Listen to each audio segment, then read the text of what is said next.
ইন্নাল হামদুলিল্লাহ ওয়াসসালাতু ওয়াসসালামু আলা রাসূলিল্লাহ। সম্মানিত দর্শক মণ্ডলী, শ্রোতাবৃন্দ, আজকের টপিক হচ্ছে সূরা ইয়াসিনের ফজিলত, সূরা ইয়াসিনের মর্যাদা।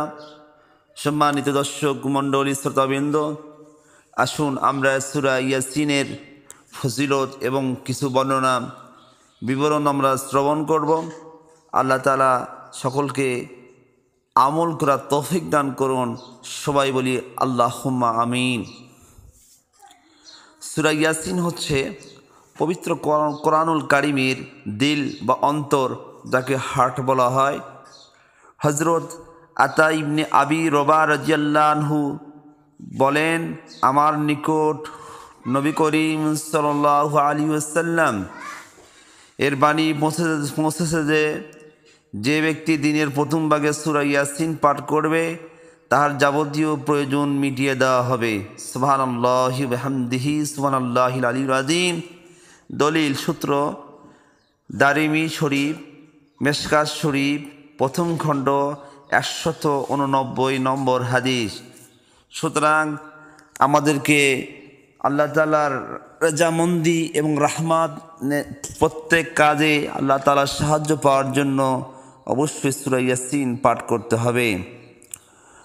অন্য এক বর্ণনায় আছে যে প্রত্যেক জিনিসের একটি দিল বা অন্তর, কল্ব, হার্ট রয়েছে, আর কোরআনের দিল হলো সূরাতুল ইয়াসিন।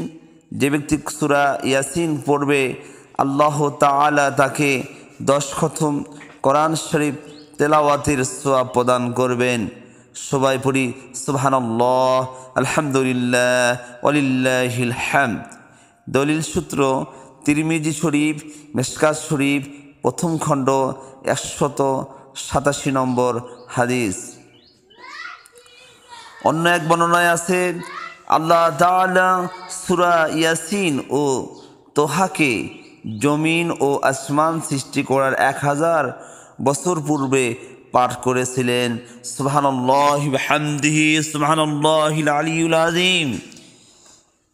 তখন ফেরেশতারা উহা শ্রবণ করে বলতে লাগলেন, হে আল্লাহ, আপনি যে সূরাতুল ইয়াসিন ও সূরা তোহাকে পাঠ করলেন, আমরা কত ভাগ্যবান, এবং যাদের উপর এই পবিত্র কোরআন কারীমের সূরা ইয়াসিন অবতীর্ণ হবে তারাই বড় ভাগ্যবান।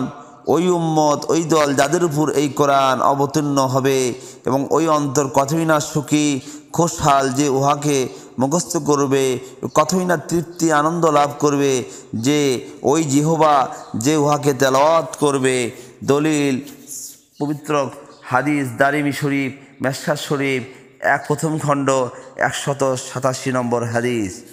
সম্মানিত দর্শক মণ্ডলী, আল্লাহ তাআলা আমাদের সকলকে পবিত্র কোরআনুল কারীম এর আমল করার তৌফিক দান করুন।